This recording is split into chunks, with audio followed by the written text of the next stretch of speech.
जो करेगा जय राम करेगा। बिहार किसका है? बंगाल किसका है? गुजरात किसका है? महाराष्ट्र किसका है? तो झारखंड सबके बाप के लगे की, झारखंड सबके बाप के लगे की, लेकिन हमारे बाप के लगे, लेकिन हमारे बाप के खून बहल है। हम सही ठीक ही कहा है कि घायल शेर की सांसें उसके दहाड़ से भी खतरनाक होती है। यह इनकलाब जो निकला है आज हक के सीनों से, यह आफ्ताब जो निकला है आज धड़कते सीनों से, ये जुल्म के पर्दों को फाड़ डालेंगे, ये जुल्मी सरकार को उखाड़ डालेंगे। तुम लाख चला लो गोलियां ये कम नहीं होंगे, तुम लाख चला लो गोलियां ये कम नहीं होंगे, शीश कटेंगे लेकिन गम नहीं होंगे। आज पिछले साल भर से लगातार हम लोग आंदोलन, हमारा खाना आंदोलन, नहाना आंदोलन, सोचना आंदोलन, बीते साल भर में लगभग लिखित तौर पर 410 जनसभाएं शायद देश के प्रधानमंत्री अपने जीवन में नहीं किए होंगे। लेकिन आज की यह सभा कुछ नई है, क्योंकि बीते एक साल में बहुत प्रेशर, बहुत टॉर्चर, बहुत ट्रोल, बहुत हेड झेले, लेकिन कोई हमको डिगा तक नहीं पाया। लेकिन बीते 2 दिन में कुछ घटनाएं मेरे साथ ऐसी घटी, मेरे दिल के बहुत करीब विकास और प्रकाश नामक मेरे 2 साथी थे, जिनका आकस्मिक दोनों 23 साल के थे, उनका देहांत हुआ और हमको थोड़ा दुख लगा, हम दर्द में थे। लेकिन आज अपने दर्द को छिपाकर यहाँ इसलिए आए हैं क्योंकि छात्रों का दर्द उससे लाख गुना ज्यादा है, इसलिए आज यहाँ आए। एक पल तो लगा कि इस आंदोलन से हम लोग जख्मी, इस घटना के बाद कहीं जख्मी ना हो गए, लेकिन किसी ने ऑटो में देखो, लेकिन किसी ने ठीक ही कहा है कि घायल शेर की सांसें उसके दहाड़ से भी खतरनाक होती है। और बिल्कुल मुझे तो पूरा विश्वास है, चाहे विधानसभा हो या राजभवन हो, कहीं ना कहीं हमारी एक्टिविटी को वॉच किया जाता है। आप देख सकते हैं मुख्यमंत्री का नया भाषण, वे कहते हैं कैसे लिया झारखंड, तो उनके समर्थक कहते हैं लड़के लिया झारखंड। वे मोटा मोटी 20 साल से विधायक हैं, एक भी वीडियो उनको जारी करने बोलिए जहां उन्होंने ये नारा दिया है कि लड़के झारखंड, ये नारा हम लोगों का है। अब बात करते हैं राजभवन की। 29 तारीख जिस शाम को हम अपने 2 साथियों को कांधे पर ले जाकर उन्हें शमशान में दफनाते हैं, उसी समय विधायक कहीं ना कहीं वापस होता है, यानी उन्हें ऐसा लगता है कि शेर जख्मी हुआ है, ये टाइम अच्छा था। यानी कहीं ना कहीं वे हमारी गतिविधियों को देख रहे हैं। आज गांधी मैदान, गांधी यानी अहिंसा का संदेश, गांधी यानी आंदोलन, गांधी यानी शांति। लेकिन आज यदि गांधी के देश में छात्र आंदोलन कर रहे हैं, छात्र अशांत हो रहे हैं, तो कहीं ना कहीं उन हुक्मरान पर सवाल खड़ा होता है जिन्हें हमने चुनकर भेजा है। आज लोगों को, खासकर जो लोग सत्ता में बैठे हैं, ये भारत से अलग कट कर एक नया झारखंड राज्य, बिहार राज्य से कटकर एक नया अलग झारखंड राज्य बना। उस समय जो हमारे राज्य के पहले राज्यपाल थे, राज्य के सर्वोच्च रहनुमा माननीय प्रभात कुमार, उन्होंने एक लाइन कहा था कि जिन संसाधन के साथ झारखंड राज्य अलग हुआ है, आने वाले 20 सालों में ये भारत देश का नंबर 1 राज्य होगा। यानी कितनी उम्मीदें थी इस राज्य के सबसे काबिल व्यक्ति को, जिसे राज्यपाल कहते हैं, कितनी उम्मीदें थी कि यह राज्य नंबर 1 पर आएगा। लेकिन आज 22 साल बीत चुके हैं। आज अगर इस राज्य के बारे में समीक्षा करने जाएं, आज अगर इस राज्य को जांचने जाएं, तो ये पीछे से कभी नंबर 2 पे मिलेगा, कभी नंबर 3 पर मिलेगा, कभी नंबर 4 पर मिलेगा। क्या इस दिन के लिए हमने नया झारखंड राज्य लिया था? एक बात कहिए, यदि हम कहें बंगाल बंगालियों का है तो दिक्कत है, किसी को दिक्कत होनी चाहिए? यदि हम कहें गुजरात गुजरातियों का है तो क्या किसी को दिक्कत होनी चाहिए? यदि हम कहें महाराष्ट्र मराठियों का है तो दिक्कत होनी चाहिए? तो यदि झारखंड झारखंडियों का है तो इसमें क्या दिक्कत है? बिहार किसका है? बंगाल किसका है? गुजरात किसका है? महाराष्ट्र किसका है? तो झारखंड सबके बाप के लगे की, झारखंड सबके बाप के लगे की, लेकिन हमारे बाप के लगे, लेकिन हमारे बाप के खून बहाल है। हम शहीद के बेटा हैं, मेरा बाप का झारखंड है, क्योंकि मेरे बाप का खून बहा झारखंड बनाने में। आज गवर्नमेंट में बैठे लोग पॉलिसी लेकर आते हैं, कभी पॉलिसी लेकर आते हैं जो यहां से 10वां 12वां पास करेगा, कभी पॉलिसी लेकर आते हैं जो यहां पैदा होगा। अरे भाई, आप लोग विधायिका के अंग हैं या फिर आप लोग मडारी हैं? आप लोग टास जुआ खेलने वाले लोग हैं। ये लोग कहते हैं जो झारखंड में पैदा होगा उसे नियोजन में अधिकार रहेगा। नियोजन पॉलिसी में शामिल किया जाए कि जो लोग झारखंड में पैदा हुए हैं। हजारीबाग दुमका उप राजधानी है, रांची राजधानी है, लेकिन हजारीबाग शैक्षणिक राजधानी है। तो शैक्षणिक राजधानी में उपस्थित, झारखंड की शैक्षणिक राजधानी में उपस्थित नौजवानों, क्या इससे पहले की भी सरकार की बात करते हैं, उनकी जो नीति थी कि जो यहां जन्म लेगा उसे झारखंडी में नियोजन का अधिकार मिलेगा, क्या किसी भी तरह से संवैधानिक और नियमता है कि कोई यहां पैदा होगा उसे झारखंडी मान लिया जाए? क्या ये संवैधानिक है? यदि ये संवैधानिक है तो कोई तो ट्रेन में पैदा हो जाता है, ट्रेन उसका होना चाहिए। कोई अस्पताल में पैदा होता है, अस्पताल उसका होना चाहिए। मेरा नहीं, पैदा होने से ट्रेन मेरा नहीं, तो सिर्फ पैदा होने मात्र से उसे झारखंडी कैसे माना जाए?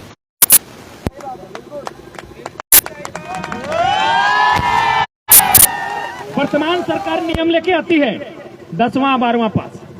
अरे हम लोग भी यहाँ जितने लोग हैं, कोई मामा घर से, कोई मौसी घर से, कोई फुआ घर से मैट्रिक पास किए हैं ना। तो फुआ घर से, मामा घर से, मौसी घर से मैट्रिक पास करने के बाद क्या मामा फुआ मौसी ने हमको वहां अधिकार दिया है? तो मात्र 10th और 12th पास करने से पूरे भारत के लोगों को झारखंडी मान लेना कहां का इंसाफ होगा? आज लोग बार बार दुहाई देते हैं कि झारखंड की पॉलिसी असंवैधानिक है। एक बात बताइए, ये संविधान का हवाला, ये संविधान का डंडा केवल झारखंड पर, या जो लोग संविधान की बात करते हैं क्या उन्हें संविधान की जानकारी है? यदि नहीं है तो आप केवल अनुच्छेद 15 और 16 में क्यों रुकते हैं? अनुच्छेद 19 तक पहुंचिए, अनुच्छेद 171 तक पहुंचिए, अनुच्छेद 371 तक पहुंचिए और उसे पढ़िए क्या लिखा है। ये भारत का संविधान बड़ा खूबसूरत है, ये कहता भी है, नहीं भी कहता है। भारत का संविधान आर्टिकल 171 171 क्या कहती है विधानसभा के लिए? कि कम से कम 60 विधानसभा की सीटें होनी चाहिए, कहती है ना। भारत का संविधान, भारतीय संविधान अनुच्छेद 171 वो कहती है कि विधानसभा में किसी भी राज्य में कम से कम 60 विधायक होने चाहिए। हमारे यहाँ 81 है, कहती है ना। लेकिन फिर वही भारत का संविधान 371 जिनमें कुछ धाराएं हैं जो सिक्किम, अरुणाचल प्रदेश और गोवा के लिए कहती है आप 30 और 40 में काम चला सकते हैं। वही भारत का संविधान जो 171 में कहता है कि 60 विधायक होने चाहिए, वही संविधान कहता है आप 30 में काम चला सकते हैं। तो भाई ये संवैधानिक दांवपेच, ये संविधान का डंडा, ये संविधान की मार केवल झारखंडियों के साथ क्यों? हमने किसी के साथ क्या गुनाह किया है? हमने कहा किसी के अधिकार को छीना है? दुनिया में हजारों लड़ाइयां लड़ी गई हैं। एक राजा ने कभी एक रानी के लिए युद्ध किया है, लेकिन हमने जब भी युद्ध किया है इस माटी को बचाने के लिए किया है। हमारा कोई इतिहास बताएगा कि हमने किसी को घर से भगाया है? हमारा कोई इतिहास बताएगा कि हमने कहीं कब्जा किया है? हमने जब भी युद्ध किया है, अंग्रेजों से जब भी मुकाबला किया है, अपनी माटी को बचाने के लिए किया है। तो हमारा गुनाह क्या है? हमने किसी का क्या बिगाड़ा है? आज ये राज्य न जाने कितनी शहादत के बाद, न जाने कितनी माओं की गोद सुनी हुई, न जाने कितनी बहनों की मांग का सिंदूर उजड़ा है, तब जाकर हमने एक नया झारखंड बनाया। यही आपके हजारीबाग जिला के अंतर्गत बिशुनगढ़ प्रखंड है, वहां एक बलक मक्का नामक गांव है। एक गांव में 7 7 लोग शहीद हुए, शहीद नहीं हुए, उनका गला किसी का काटा गया, किसी के गोलियों से छलनी किया गया, तब जाके हमें राज्य मिला है। क्या कभी इस दर्द का आभास इन सत्ता में बैठे लोगों ने किया है कि हमने किन परिस्थितियों में ये राज्य लिया है? इसलिए आज जितने भी नौजवान जो अपने घर से बाहर छात्रावास में जाकर तैयारी करते हैं, कभी उनके दर्द को किसी ने समझा है कि किस प्रकार हम अपना मुर्गी, चंगना, सगरी, पटरो, गाय गोरू बेचकर अगर हमारी माओं के पास अगर पुरखों का गहना है उसे गिरवी रखकर अपने खेत का जमीन का टुकड़ा किसी को कर्ज में रखकर बड़ी मुश्किल से पैसा जमा करते हैं। उन पैसों को गठरी में भेजकर बच्चों को हजारीबाग, किसी को रांची, किसी को धनबाद भेजा जाता है। इस उम्मीद के साथ भेजा जाता है कि जब बच्चा घर वापस आए तो एक छोटी सी नौकरी लेकर आएगा। और उस उम्मीद को पूरा करने के लिए बेटा दिन रात मेहनत करता है। वो अपने सारे दुखों को भूलकर, अपने संगी साथियों को भूलकर एक छोटे से लॉज में जहां सबसे कम दाम में उपलब्ध हो पाता है वहां तैयारियां करता है। अपने जीवन का 5 साल, 10 साल, कोई तो 15 साल लगा देते हैं। अचानक उसके पास विधानसभा से लिखित चिट्ठी जारी होता है कि आपकी सारी परीक्षाएं रद्द कर दी जाती है। क्या कभी ने सोचकर देखा है उसके साथ क्या बीतता है? लोग आश्वासन देते हैं कि उम्र की सीमा बढ़ा देंगे। एक बात बताइए, जो लोग थोड़ा सा टेक्निकल एग्जाम की तैयारी करते हैं वे लोग अगर उम्र की सीमा बढ़ा दी जाए तो सक्षम है, लेकिन जो लोग डिफेंस की तैयारी करते हैं उम्र की सीमा बढ़ाकर उन्हें घोड़ा बना देंगे क्या? आज होमगार्ड का मामला हजारीबाग में पेंडिंग है, आज होमगार्ड का मामला धनबाद में पेंडिंग है, वो 2017 की बहाली है। आज यदि आप उनको कह भी देते हैं कि हम आपकी उम्र की सीमा को बढ़ा देते हैं, क्या उन्हें फिर से 5 फीट का हाई जंप करवा सकते हैं? क्या उनसे आप 16 फीट का लॉन्ग जंप करवा सकते हैं? क्या उनसे आप 5 मिनट में 1600 मीटर दौड़वा सकते हैं?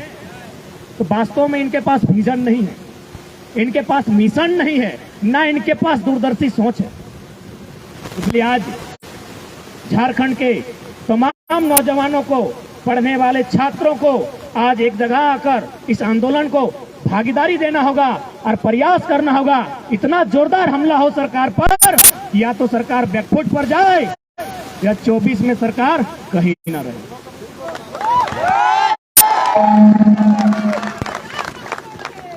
कब तक, आखिर कब तक हम अपने सपने को अपनी आंखों के सामने ओझल होते हुए दूर होते हुए देखना पसंद करेंगे? हमने किसी का क्या गुनाह किया है? यही नहीं, आज बहुत सारे लोग यहाँ आकर बात रखें बाहरी भीतरी। जी नहीं, जो लोग अगर बाहरी भीतरी का प्रश्न खड़ा करते हैं मैं उन्हें 2-3 उदाहरण दूंगा। जब ये आंदोलन स्टार्टिंग हुआ था, हमें बिहार मूल के एक हाईकोर्ट के जज ने फोन किया था। उन्होंने धनबाद के एक वकील को फोन किया, बोला उस लड़का से हमको बात कराओ। उन्होंने वकील को फोन किया, वकील साहब किसी तरह मेरा नंबर जुगाड़ किया, हमको कॉन्फ्रेंस में बात कराया। हाईकोर्ट जो कि बिहार मूल के हैं, उन्होंने स्पष्ट कहा कि हम आपकी इस भाषा की लड़ाई में बिल्कुल आपके साथ हैं, क्योंकि यदि सभी लोग यूपी, बिहार, बंगाल, उड़ीसा के लोग अगर भाईचारा के नाम पर झारखंड में कब्जा कर लेंगे तो झारखंड बनाए क्यों था? यह कथन मेरा नहीं है, बिहार मूल के एक हाईकोर्ट के जज का है, जिन्होंने मुझे लगभग फरवरी महीना में फोन किया था मानव श्रृंखला के बाद। बोला बिल्कुल आपका जो भी लॉजिक आप रखते हैं बिल्कुल सत्य रखते हैं। झारखंड के लोग जिस समय खेतों में, खलिहानों में, जंगलों में, बिहड़ों में रहते थे, बिहार में नालंदा विश्वविद्यालय था। आप एजुकेशन को लेकर उनका मुकाबला कैसे कर सकते हैं? वहां विक्रमशिला विश्वविद्यालय था। आप उनके एक ही शिक्षा के स्तर में दोनों को बैठा दिया जाए, आप मुकाबला नहीं कर सकते हैं। तो आपकी लड़ाई बिल्कुल संवैधानिक है। एक हरियाणा के जाट नेता का फोन आया जो किसान आंदोलन में सक्रिय थे। उन्होंने भी कहा कि यदि जो लोग झारखंड के दर्द को नहीं समझ रहे हैं और जो लोग इसे बाहरी भीतरी का नाम दे रहे हैं, उनसे एक ही सवाल किया जाए कि पूरा इंडिया एक रहता, कश्मीर से कन्याकुमारी तक हिंदुस्तान एक, गुजरात से अरुणाचल प्रदेश तक पूरा इंडिया एक रहता, और यदि बंगाल के किसी अभ्यर्थी को केरल में मास्टर बना दिया जाता, क्या हैंडलिंग कर पाते हैं? गुजरात के किसी अधिकारी को नागालैंड में इंस्पेक्टर बना दिया जाता, क्या विधि व्यवस्था कंट्रोल कर पाते? तो इस बात को अगर आप समझते हैं तो इस बात को भी समझना होगा, झारखंड की लड़ाई सही है।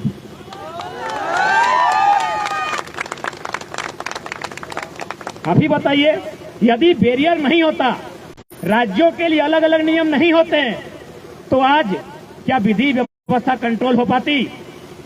क्या एक मलयालम बोलने वाला केरल का इंसान झारखंड के क्षेत्र में विधि व्यवस्था कंट्रोल कर पाता? नहीं कर पाता। तो इसीलिए हमारे देश की खूबसूरती यही है, अनेकता में एकता, विविधता में एकता, और उसी के तहत आपको सबके अधिकार को सुरक्षित रखना होगा। आज लोग कहते हैं कि 1932 का खतियान असंवैधानिक है, ये अंग्रेजों के काल का है। बोले भैया, आप इतना हमको मत सताइए, अब हम लोग को इतना परेशान ना कीजिए। आप किस कानून की बात करते हैं और कौन से संविधान की बात करते हैं? अरे हम लोग भी थोड़ा बहुत पढ़ लिए हैं, अब हम लोग भी अनपढ़ जाहिल नहीं है, थोड़ा बहुत पढ़ लिए हैं। आप जिस संविधान की बात करते हैं और आप जिसे अंग्रेजों के काल का कानून मानते हैं, तो पलटिए थोड़ा सा, आप फ्लैशबैक में पीछे जाइए। सन 1990 भारत के संविधान में 66वां संशोधन हुआ था। क्या हुआ था?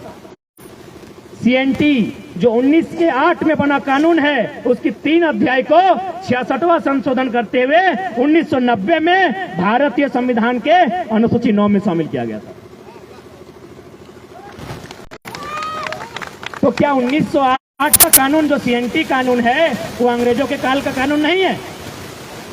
तर्क से बात कीजिए, हम लोग भी पढ़े लिखे लोग हैं, लॉजिकली बात कीजिए कि इसी देश में, आजाद भारत में, और उसी अनुसूची 9 में, जिस अनुसूची में भूमि सुधार कानून स्थापित किए जाते हैं, कानून नंबर 209 में, भारतीय संविधान अनुसूची 9 में 1990 66वां संशोधन, 1908 CNT कानून शामिल किया गया है। तो हम यदि 1932 को आधार मान रहे हैं, और हमने तो स्पष्ट कहा, यदि आपको ऐसा लगता है इस भूभाग में अन्य प्रदेशों के लोग अगर रहते हैं और उनका अपने प्रदेश में कोई नाता नहीं है, तो आप स्थानीयता 1-2 परिभाषित कीजिए। बहुत जगह है, जनरल 1, जनरल 2, जनरल 3 तक है। कानून बनता है इंसान के लिए, इंसान कानून के लिए नहीं बनते हैं। और आप किस कानून की बात करते हैं? मंत्रीगण ओडी में चलते थे, सॉरी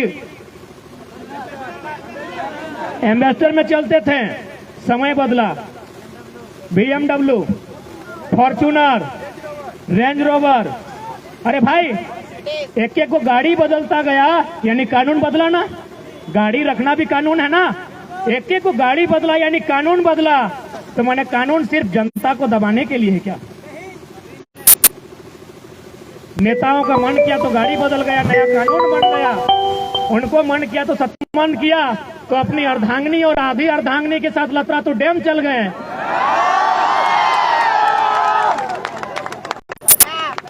तो हमारे लिए एक नियोजन नीति नहीं बनेगी? आज माननीय मुख्यमंत्री पूरे राज्य में जोहार खतियानी यात्रा लेकर घूम रहे हैं। अरे महोदय, वो कहते हैं ना कि अभी बच्चे का जन्म हुआ नहीं है और आप छठियारी का सामान लेकर आए हैं।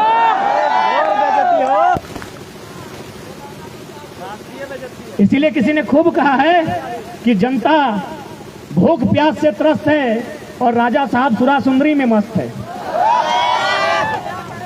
हमारे छात्र, पढ़ने वाले छात्र, आप गांव में जाइए। मेरे ही गांव से 15-16 स्टूडेंट धनबाद तैयारी के लिए जाते थे। जब से वैकेंसियां रद्द हुई है, उनकी संख्या सीधा 2-3 हो गई।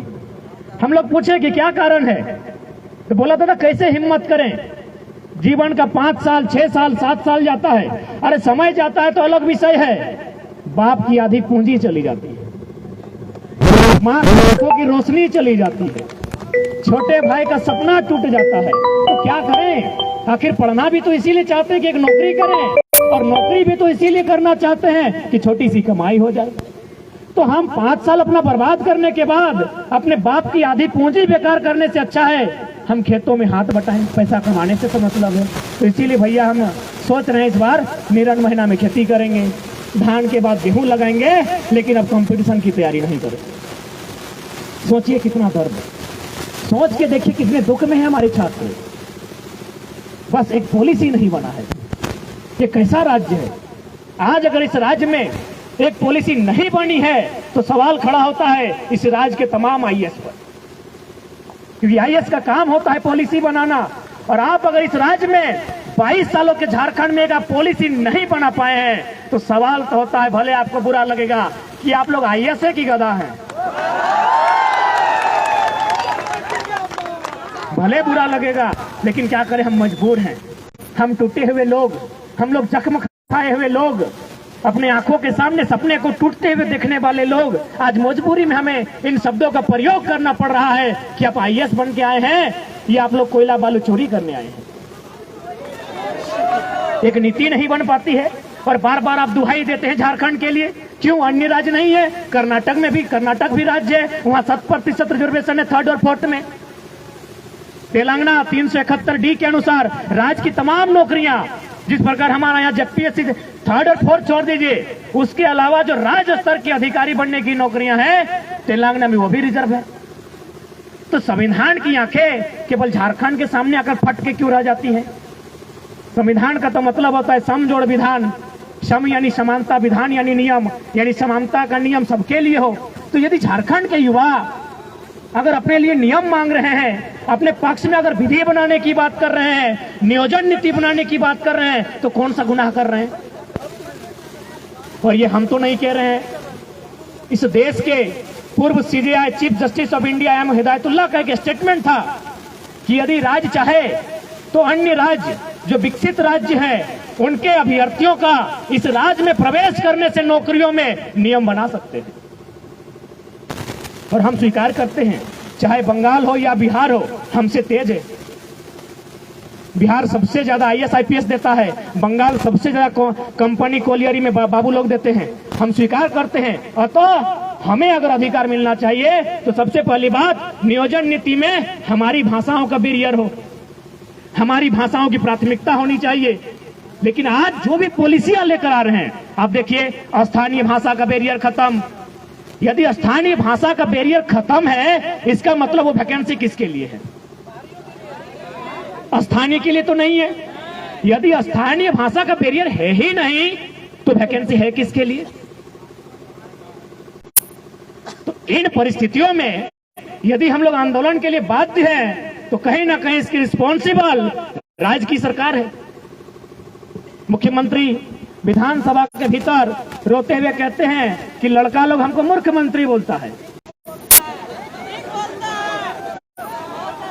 बजट सत्र का अंतिम दिन मुख्यमंत्री वही जो उनका सेंटीमेंट होता है कि हम आदिवासी का बेटा हैं, जिस प्रकार आंसू बहाना जानते हैं, मगरमच्छ का आंसू, वो बहाते हुए बोलते हैं कि लोग हमको मूर्ख मंत्री बोलता है।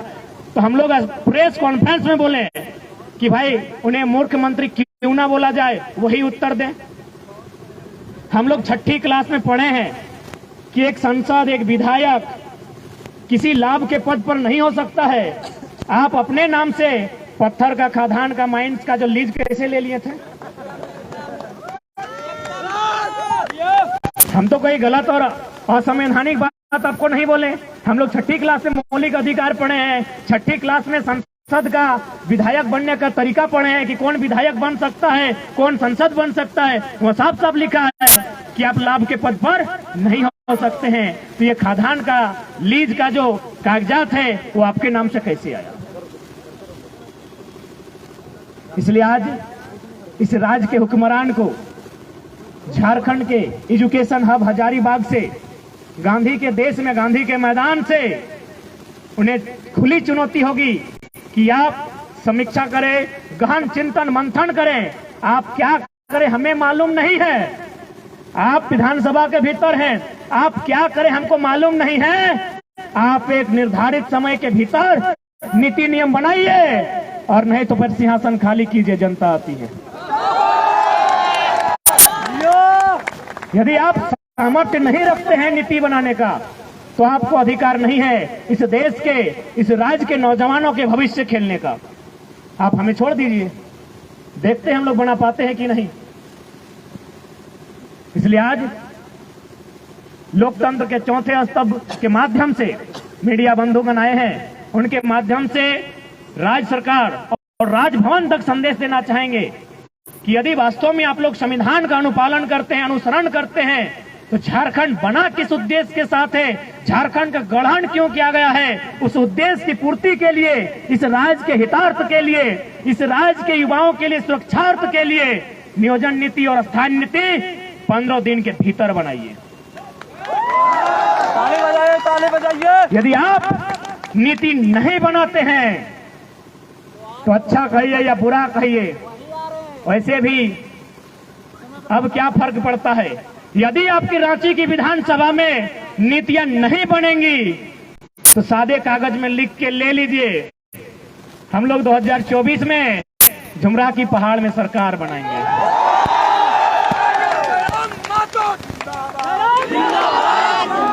और यदि पढ़ने वाले छात्र हताशा में, निराशा में अगर इस तरह का रास्ता अगर चुन लेते हैं तो इसकी जवाबदेही राज्य सरकार पर होगी। इसकी जवाबदेही हमारे जो कायदे कानून को संचालन करने वाले, विधि व्यवस्था को सुचारू रूप से संचालन करने वाले लोगों के ऊपर होगी कि आपने इस राज्य को कहां धकेला है। आज पढ़ने वाले नौजवान अगर इस तरह की भाषा का प्रयोग करते हैं, जिन्हें पढ़ना चाहिए था, आज वे इनकलाब करने आए हैं। यह गांधी मैदान जो शांति प्रेम का संदेश देता है, जो युवाओं को प्रेम करने के लिए आकर्षित करता है, वो प्रेम करके छोड़ के इनकलाब कर रहे हैं। यानी स्पष्ट है यह राज्य बहुत बड़े संकट में है।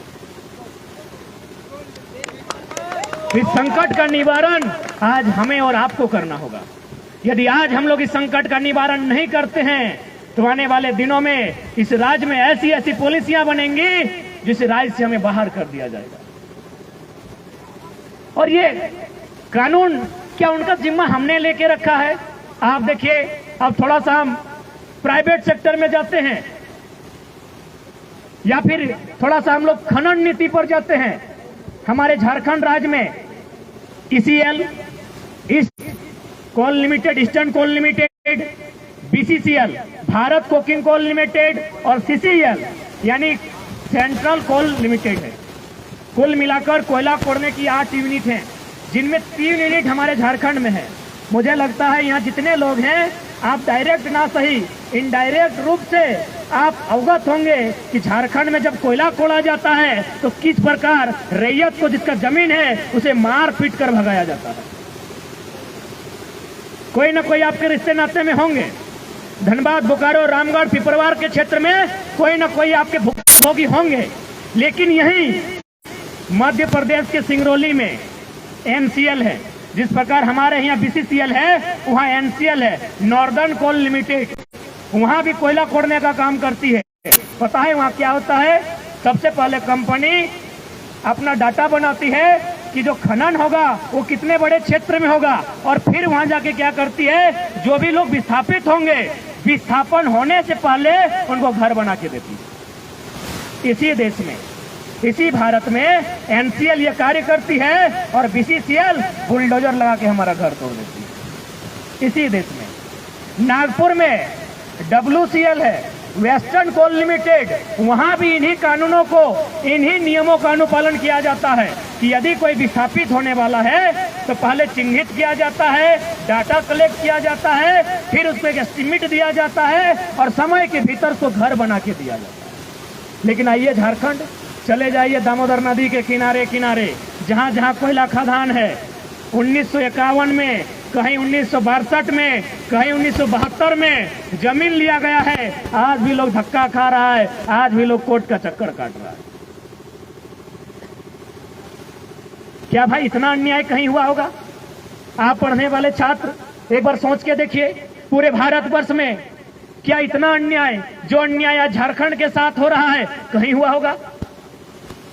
इसी देश में नर्मदा कोल लिमिटेड, वो भी सेम कानून, लेकिन सिर्फ झारखंड में कानून है कि इनका जमीन फ्री पॉकेट का है, मारना है, पीटना है, जबरन तंबू गाड़ देना है, जबरन कब्जा कर लेना है और इन्हें जमीन से नेस्ता नाबूद कर देना। तो इसलिए आज झारखंड के प्रत्येक नौजवान को यही कहेंगे कि एक बार मांग के देखिए, अगर मांग के मिलता है तो ठीक है, एक बार 24 में बदलाव करके देखिए, बदलाव होता है तो ठीक है, और नहीं तो साफ कहा गया है, मरता क्या नहीं करता है। क्या करेंगे उस जिंदगी का जहां हमारा घर परिवार नहीं होगा, जहां हमारे खेत खलिहान नहीं होंगे, जहां हमारे बच्चों का भविष्य नहीं होगा? क्या करेंगे उस जिंदगी का? तो उस समय प्रत्येक झारखंडी को यह तय करना होगा, एक ऐसा उलगुलान इस राज्य में आएगा, एक तरफ दामोदर नदी और दूसरी तरफ लहू बहेगा, और दामोदर नदी की तुलना में वो लहू की मात्रा ज्यादा होगी। हमें शौक नहीं लगा है, हम भी चाहते हैं शांत रहें, हम भी चाहते हैं खेले कूदे, हम भी चाहते हैं श्रृंगार रस की कविताएं लिखी जाए, अंगार रस की कविताएं लिखने के लिए आप बाध्य कर रहे हैं। सत्ता में बैठी सरकार बाध्य कर रही है। सरकार के जो पार्ट से कार्यपालिका, जो डीसी महोदय हैं, एसडीओ हैं, थाना प्रभारी हैं, ये लोग बाध्य कर रहे हैं। और इस आंदोलन में मैं चाहूंगा कि पत्रकारिता के साथ साथ कार्यपालिका भी अपना योगदान दे। कम से कम जो लोग 3rd और 4th ग्रेड की नौकरियां कर रहे हैं, जो लोग इसी हजारीबाग के किसी कमरे से तैयारी करके नौकरियां लिए हैं, आपको समर्थन करना होगा। और नहीं तो फिर आने वाला भविष्य, आप किसी प्रकार सेलेक्ट हो गए हैं, अगर नीति नहीं बन पाती है, याद रखिएगा, एक टीचर गारंटी नहीं ले सकता है कि उसका बेटा भी टीचर बनेगा।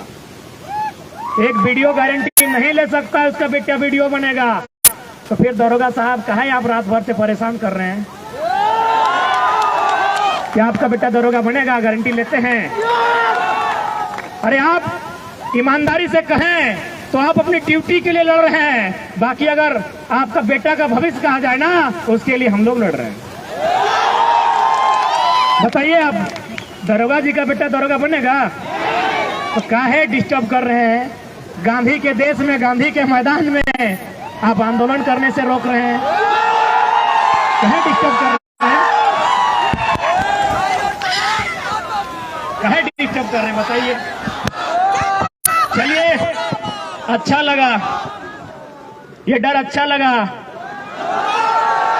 कि सभा हजारीबाग में है और प्रशासन घर में जाके हमारे दोस्तों को धमका रही है। अच्छा लगा, गब्बर खुश हुआ। सबसे पहली बात, जितने भी मीडिया के बंधु आए उनका धन्यवाद देते हैं, प्रशासन के लोग आए हैं, जो पुलिस टीम, उनका भी धन्यवाद देते हैं। लेकिन आपको भी थोड़ा सा कानून की जानकारी होनी चाहिए कि जो भारत देश में पुलिसिया व्यवस्था है ना, वो क्यों बनाई गई है। भारत देश में जो पुलिसिया व्यवस्था है वो क्यों बनाई गई है? क्योंकि आप सब लोग आयु में हमसे बड़े हैं, हमारे बड़े भाई स्वरूप हैं। भले आप लोग ड्यूटी करने आए हैं, लाठी डंडा लेके आए हैं, आप गांधी मैदान को जलियांवाला मैदान में बदल दीजिए, कोई गम नहीं है। लेकिन आप भी थोड़ा सच्चाई को जान लीजिए कि भारत में जो पुलिसिया व्यवस्था है वो क्यों आई है, कब आई है, कैसे आई है। मरेंगे लेकिन छोड़ेंगे नहीं। भारत देश में पुलिसिया व्यवस्था 1861 में आई है। सबसे पहले 1860 में कानून बना इंडियन पेनल कोड, जो बड़ा बाबू के टेबल में किताब है उसका नाम है इंडियन पेनल कोड। उसे हिंदी में कहेंगे भारतीय दंड संहिता, उर्दू में कहेंगे ताजीराते हिंद, और अंग्रेजी में कहेंगे इंडियन पेनल कोड। यह 1860 में आया है। उसके 1 साल बाद और एक कानून आया, अंग्रेज लेके आए। उस कानून का नाम था Indian police act. Indian police act का मतलब था, अंग्रेजों ने टीम बैठाई और अपनी टीम से कहा कि बार बार इंडियन लोग विरोध कर रहे हैं, इनके विरोध को कंट्रोल कैसे किया जाए।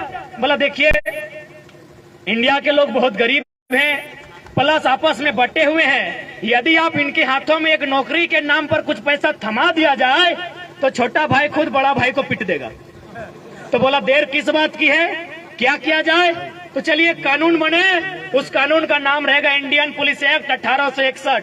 और उसमें तय हुआ कि जितने भी हवलदार, जितने भी चपरासी, जितने भी जमादार और जितने भी पुलिसकर्मी होंगे वो 100% हिंदुस्तानी लोग होंगे। उन्हें किसी को ऊपर लेवल का जॉब नहीं दिया जाएगा, जिसे हम लोग ICS कहते हैं। नेताजी बोस ने पास किया था एग्जाम, आपको पता होगा। इंडियन सिविल सर्विस जिसे आज हम लोग इंडियन एडमिनिस्ट्रेटिव सर्विस कहते हैं और इंडियन पुलिस सर्विस कहते हैं, इंडियन फॉरेन सर्विस कहते हैं, इंडियन रेवेन्यू सर्विस कहते हैं। इसका नाम था इंडियन सिविल सर्विस, यानी इंडियन सिविल सर्विस में इंडियन का ना हो, बाकी इंडियन पुलिस एक्ट में इंडियन से भर देना है। क्या काम होगा कि जब भी कोई किसान, जब भी कोई नौजवान, जब भी कोई छात्र आंदोलन करेगा, इन्हीं इंडियन पुलिस एक्ट 1861 के माध्यम से जो लोग पुलिस बने हैं, इनके हाथों में लाठी थमा के दम भर के पिटाना है। बुरा मत मानिए दरोगा जी, आज भी वही काम हो रहा है। आज भी बिल्कुल हमारे भाई लोग हैं। आज भी एक भाई वर्दी पहन के उधर खड़ा है, एक भाई तैयारी कर रहा है, एक भाई प्रोटेस्ट कर रहा है, एक भाई लाठी से पीट रहा है। जंगलों में जो नक्सली बने हैं ना, नक्सली कहते हैं सबका पैंट टाइट हो जाता है, लेकिन हम साफ कहते हैं कभी सर्वे कीजिएगा, पता चलेगा एक भाई सीआरपीएफ में है, एक भाई एरिया कमांडर में है। पता कीजिएगा क्यों, किसके लिए? बस मुट्ठी भर लोगों के लिए, बस मुट्ठी भर लोगों के लिए देश का कानून है। यदि आपको यकीन नहीं हो रहा है तो सीट बेल्ट बांधिएगा, अडाड़ी साहब उड़ने वाले हैं। बस मुट्ठी भर लोगों के लिए कानून है इस देश में। आप क्या सोचते हैं हेमंत सोरेन कानून बना देंगे आपके लिए? आपकी जानकारी के लिए बता दें, हाल फिलहाल उनकी एक बहन का शादी हुआ है, टाटा ने 80 लाख खर्चा किया है। क्या लगता है आपके लिए कानून बना देंगे? और मोदी साहब का कहिए मत, भले उनका अपना बेटा नहीं है, गोद लिया बेटा एगो दुगो है। क्या लगता है छात्रों, आपके लिए कानून बना देंगे? क्या आप साइरस मिस्त्री हैं? आप साइरस मिस्त्री हैं क्या? साइरस मिस्त्री का नाम जानते हैं? सीएमडी, टाटा के पूर्व सीएमडी थे। पहले उनकी मौत के लिए हम नमन करते हैं, श्रद्धांजलि देते हैं। जब उनकी मौत हुई तो सरकार ने देखा कि कैसे मौत हुई, बोला पीछे बैठा था, सीट बेल्ट नहीं बांधा था, पीछे बैठा था, सीट बेल्ट नहीं बांधा था। अगला दिन कानून बन गया कि आगे छोड़िए, अब पीछे भी सीट बेल्ट बांधना होगा। क्यों? क्योंकि मरने वाला साइरस मिस्त्री था। छात्र रोज मरते हैं। मेरे दो साथी 2 दिन पहले मारे गए, आज तक हम उबर नहीं पाए। और मेरे भाषण से तो आपको लगता है कि गुर्राने वाला टाइगर आज थोड़ा सा उस रूप में तो नहीं है।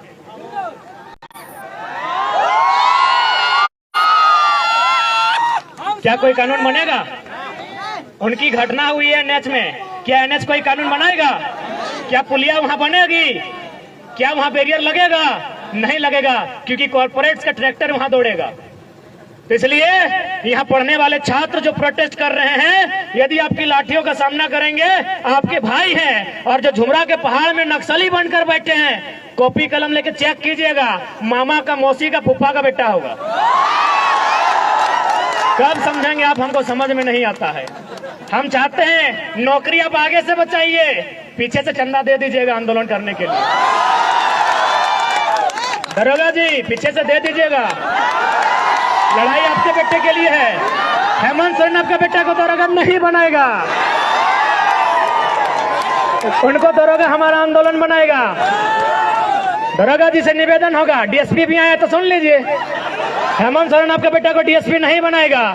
जेपीएससी देखिए ना, 7 को हुआ है 22 साल में, बिहार में 68 को हुआ है।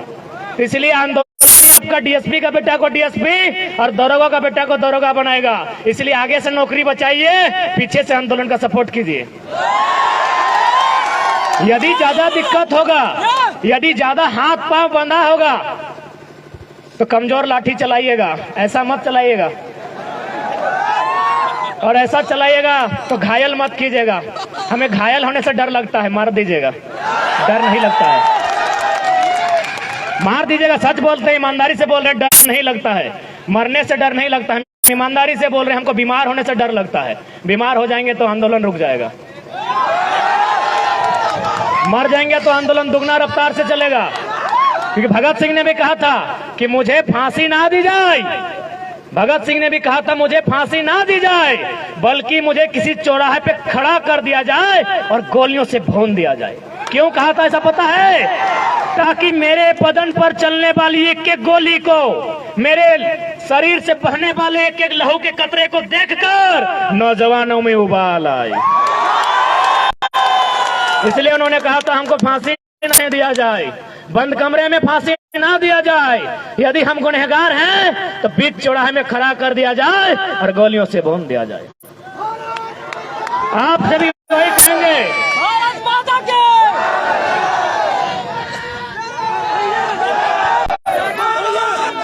इसलिए आपसे भी निवेदन करेंगे, आप ड्यूटी कीजिए, आपकी ड्यूटी का सम्मान करते हैं, हम लोग आंदोलन करते हैं, हमारे आंदोलन का भी कोऑपरेट कीजिए। मैं तो कुछ नहीं मिलेगा, पैसा बटुआ में नहीं रखे हैं भैया। जितने भी पुलिस के भैया लोग आए सब तो बड़े हैं दादा साहब, पैसा बटुआ में नहीं रखे हैं, पैसे एसबीआई में रखे हैं। और किसका होने वाला है पता है ना? तो वही तो लड़ाई लड़ रहे हैं, छात्रों के लिए लड़ाई लड़ रहे हैं, किसानों की बात कर रहे हैं, काहे डिस्टर्ब कर रहे हैं? खैर डिस्टर्ब नहीं होंगे, डिस्टर्ब नहीं होंगे। यहाँ तो माननीय कोर्रा थाना के प्रभारी फोन किए थे, सिंदरी में 12 गो थाना का पुलिस खड़ी थी। सिंदरी गए थे आंदोलन करने के लिए, वहां के एसडीपीओ 12 थाना की पुलिस और 150 जवानों के साथ खड़ी थी। हमने एक ही लाइन कहा कि डीएसपी साहब सामने आइए, अरेस्ट कर लीजिए, लेकिन उससे पहले एक लाइन बता दीजिए, ये जो जमीन अब खड़ा है, गांधी मैदान से दुगना जमीन था जहां सभा हो रही थी, बोले ये जमीन हमारे पुरखों की है और इस कंपनी ने 2 रुपया डिसमिल लिया है। क्या आपका बाप का जमीन लिया है?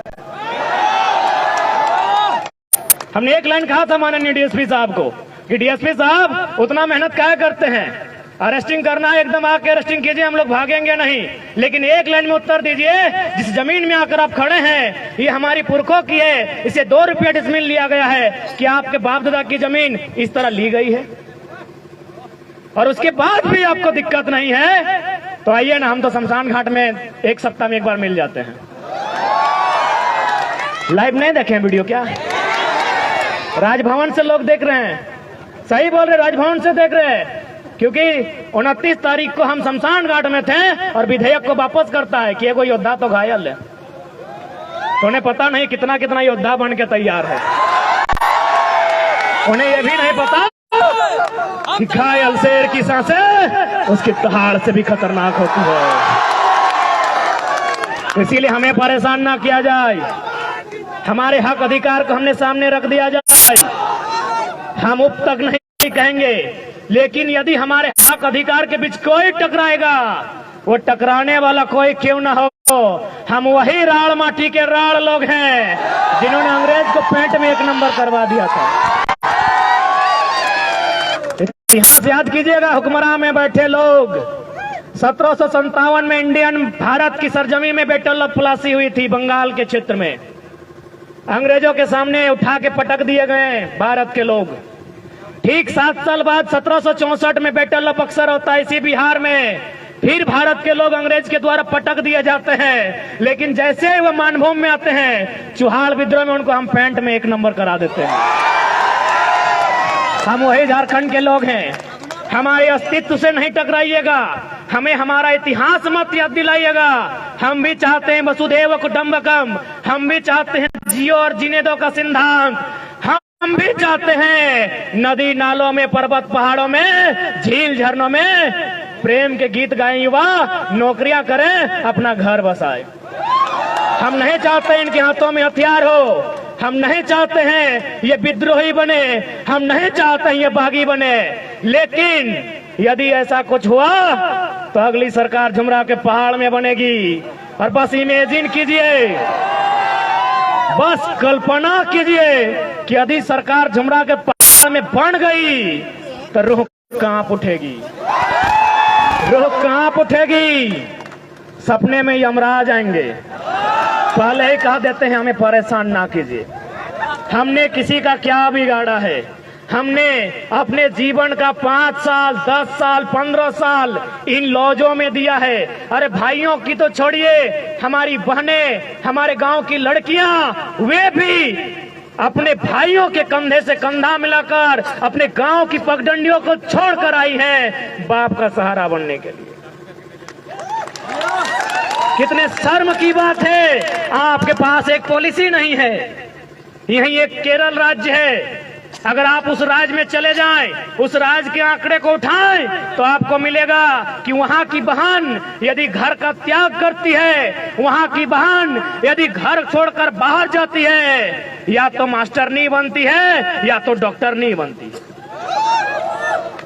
लेकिन हमारे झारखंड में भाइयों की तो छोड़िए, बहनों की बात करते हैं, लड़कियों की, बालिकाओं की बात करते हैं, यदि वो घर छोड़ के जाती हैं, दिल्ली में नौकरानी बनती है। ये हम नहीं कह रहे हैं, ये आंकड़े कह रहे हैं। 7500 की 75,000 हम कंफर्म नहीं हो पा रहे हैं क्योंकि थोड़ा मेंटल डिस्टर्ब है। अगर 7500 ही है तो मान के देखिए, हमारी 7500 बहनें दिल्ली में दाई का काम कर रही है। अभी उस राज्य में जहां कहीं कोयला, जहां कहीं सोना, जहां कहीं अभ्रक, कहीं यूरेनियम, कहीं तांबा, कहीं लोहा, उस राज्य में हमारी बहनें दिल्ली में नौकरानी का काम करती है। कितना शर्म की बात है राज्य सरकार के लिए, कितनी शर्म की बात है इन आईएएस के लिए, जिनको आईएएस नहीं गधा बोला जाए। आपके लिए एक पॉलिसी नहीं है, आपके पास एक पॉलिसी नहीं है। और भी तो राज्य हैं, नागपुर में एक आईएएस अधिकारी रहते हैं, झारखंड के हैं। अरे ऐसा मत सोचिए कि हम लोग बच्चा, यहाँ बच्चा है, छोटा बच्चा जान समझ के ना टकराना रे। बड़ा लोग भी हम लोग को टेलीफोन करता है।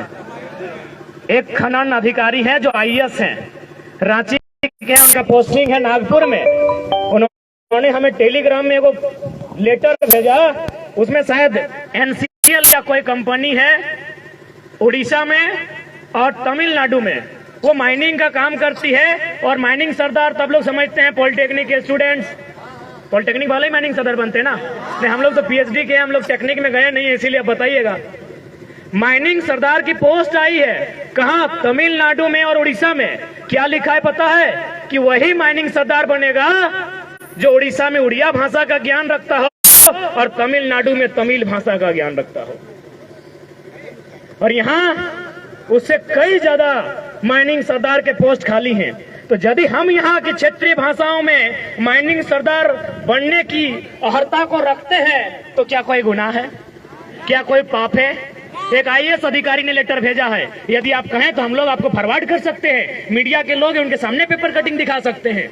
माइनिंग का काम करती है, माइनिंग सरदार का पोस्ट आया है उड़ीसा में और तमिलनाडु में। उड़ीसा में उड़िया भाषा चाहिए, तमिलनाडु में तमिल भाषा चाहिए। लेकिन झारखंड क्या है? झारखंड बाबा जी का ढाबा है। झारखंड बाबा जी का ढाबा है।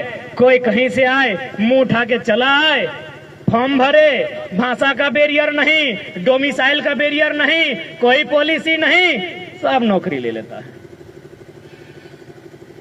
क्या इसी दिन के लिए राज्य बना है? क्या इसी दिन के लिए हमने रक्त बहाया है? क्या इसी दिन के लिए हमने आंदोलन किया है? आखिर हमने झारखंड राज्य क्यों बनाया? क्या जरूरत था हमें इस राज्य को अलग करने की? क्या आवश्यकता थी इस राज्य के गठन की? क्या आवश्यकता थी इस राज्य को बनाने की? एक ही आवश्यकता थी कि दबे कुचले लोग, जिन्हें अधिकार नहीं मिल रहा है, जो किरण से, विकास की किरण से कोसों दूर हैं, उन युवाओं को आगे आने का अवसर मिलेगा। आगे आने का अवसर मिलेगा मतलब क्या? रोड में आगे आने का, बाइक लेके आगे आने का, बस की सीट में आगे बैठने का नहीं। उसे अवसर मिलेगा आगे वीडियो बनने का, उसे अवसर मिलेगा टीचर आगे बनने का, उसे अवसर मिलेगा दरोगा आगे बनने का। याद कीजिए, जब महाराष्ट्र में मराठी और गैर मराठी का विवाद हुआ था, इंदिरा गांधी जो उस समय की प्रधानमंत्री थी, बाल ठाकरे के साथ उनका टेबल टॉक हुआ था। इंदिरा गांधी ने कहा, तुम भारत को तोड़ने की बात करते हो? माननीय बाल ठाकरे ने कहा कि हमने भारत को तोड़ने की बात कब कही? जिस प्रकार पंजाब पंजाबियों का है, बंगाल बंगालियों का है, तो यदि महाराष्ट्र मराठियों का है, वहां की शिक्षा में, वहां के स्वास्थ्य में, वहां की नौकरियों में यदि पहला अधिकार मराठी का हो तो क्या गुनाह है? क्या कोई गुनाह है? तो ठीक उसी प्रकार इस राज्य की वैकेंसियों में यहाँ के नौजवानों का योगदान हो, यहाँ के नौजवानों को अवसर मिले तो क्या गुनाह है? और ये तो हम नहीं कह रहे हैं, भारत का संविधान कह रहा है। भारत का संविधान 309 जो विधानसभा को शक्तियां देता है, भारत की अनुसूची 7 जिसमें जो राज्य की सूची है, सूची नंबर 41 कहती है, वही अनुच्छेद 16(4) कहती है कि राज्य के हितार्थ में राज्य के नौजवान